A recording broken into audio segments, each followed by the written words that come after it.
શહેરના ઉધના વિસ્તારમાં આવતા એક કારખાનામાં ગત રોજ મોડી રાત્રે તસ્કરો ત્રાટક્યા હતા અને કારખાનામાંથી રૂપિયા 1.50 લાખની ચોરી કરી ફરાર થઈ ગયા હતા, જેથી ઉધના પોલીસે તપાસ હાથ ધરી છે।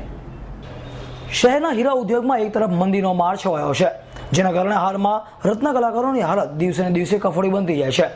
ત્યારે શહેરમાં ઘણી બધી એવી સ્કૂલો પણ છે કે જ્યાં ફી વધારો કરવામાં આવતા વાલીઓ દ્વારા હોબાળો મચી ગયો છે।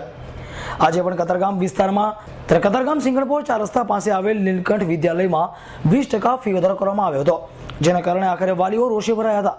આ વાલીઓએ આખરે સ્કૂલનો ઘેરો ખાલી હોબાળો મચાવી દીધો હતો અને પ્રિન્સિપાલને ઘેરી લીધા હતા, જેના કારણે અફડાતફડીનો માહોલ મચી જવા પામ્યો હતો। અત્યારે કતારગામ નીલકંઠ સ્કૂલની અંદર આ જયંતિભાઈ ટ્રસ્ટી છે જે લોકો એ એમ કહે છે કે અમે જે 30% જે ફી વધારી છે એ 30%માંથી અમે અત્યારે તમને 15% રાહત આપી છે।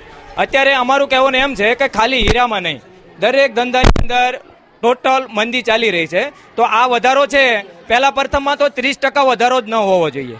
વધારો કોઈ પણ જગ્યાએ થાય તો 10%નો થાય છે। આમને પહેલા પ્રથમમાં 30%નો વધારો કર્યો છે, એમાંથી અત્યારે એમ કહે છે કે અમે એમાંથી 50% લેસ કરીએ છીએ, એટલે 15% લેસ કરે છે। એ વસ્તુ એક રોંગ છે। અને બીજું એમ કહે છે કે મારા કાંડા કપાણેલા છે, બાંધેલા છે, એમ તો એમણે એમના કાંડા કોણે બાંધેલા છે?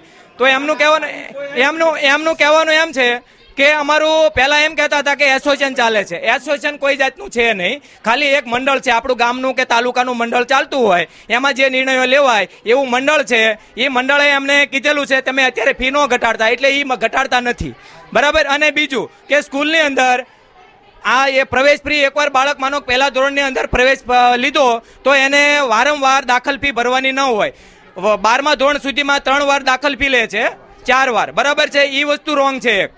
અને વાલીઓનું કહેવાનું એમ છે તમારથી સાંજ સુધીમાં એ કહે છે કે સાંજ સુધીમાં જયંતિભાઈ એમ કહે છે કે અમારો રિઝલ્ટ સાંજ સુધીમાં આવશે, તો સાંજ સુધી અમારું વાલીઓનું કહેવાનું એમ છે કે આ સ્કૂલને કાલ સાંજ સુધી બંધ કરી દો, બરાબર છે। જ્યાં સુધી એ નિર્ણય ન આપે અમે કોઈ પણ સંજોગે 30% જે વધારો કર્યો છે એ 1% વધારો સાથે અમે વિદ્યાર્થીઓને સ્કૂલમાં મોકલવાના નથી, બરાબર છે। 30% વધારો જે કર્યો છે એ પાછો ખેંચી લે, બરાબર, એવું અમને લેખિતમાં લખાણ આપે ત્યારે અમે આ સ્કૂલમાંથી બહાર જવાના છીએ। બીજી બધી સ્કૂલ કરતા વધારે ફી વધારો અહીંયા ઝીકાયો છે અને કન્યાઓની સ્કૂલ છે એ હિસાબે વાલીઓ પોતે કન્યાઓને અહીંયા પોતાની સલામતી માટે અહીંયા બેસાડે છે અને આ લોકો ચોખ્ખી લૂંટ કરે છે।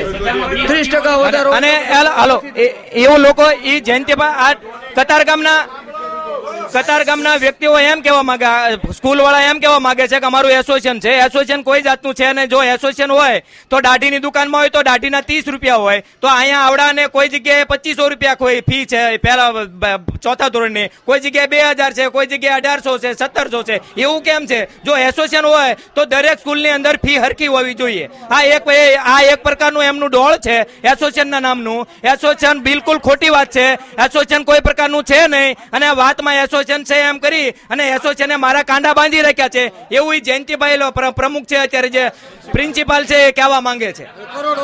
હા, અને આ એક અમારું કહેવાનું એમ જ છે કે મંદીનો માહોલ છે, આવતા વર્ષથી તમને લાગતું હોય તો મીટિંગ કરી અને 10%નો વધારો ચાલે, એથી વધારો 10%થી વધારો ચાલે પણ નહીં। અને જે વાલીઓએ ફી ભરી લીધેલી છે એને આવતા નેક્સ્ટ વીકની અંદર એમના લેસ આપવાનું, એવી અમારી માંગ છે।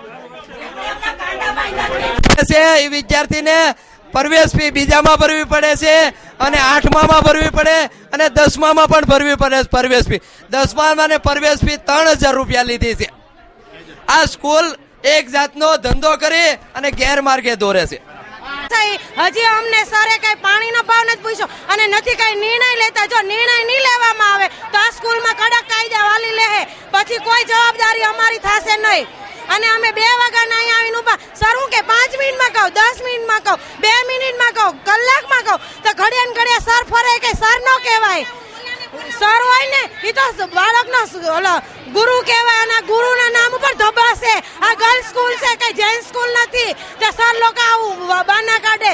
આ સ્કૂલ હંમેશા ગર્લ સ્કૂલ છે, ગર્લ્સ સ્કૂલ રે પ્રથમ નંબરની છે, પણ જો આ લોકો આવું કરશે ને તો સ્કૂલ ઉપર પથ્થર મારો થાય ને બધું થાય, પછી કોઈને કઈ કહેવામાં નહીં આવે। પોલીસ કેસ થાય ને તો ઉલટો કેસ પડશે। આ અંગે વાલીઓએ પોતાનો આક્રોશ ઠાલવ્યો હતો કે એક તરફ મંદીનો માહોલ છે તો માંડ તેઓ પોતાના બાળકોનું ભણતર ઊભું કરી રહ્યા છે, ત્યારે ફરી એકવાર સ્કૂલમાં ફી વધારો કરી દેવાતા આખરે તેઓની હાલત અત્યંત કફોડી બનવા પામી છે। જેના કારણે આખરે વાલીઓએ સ્કૂલનો ઉધડો લીધો હતો.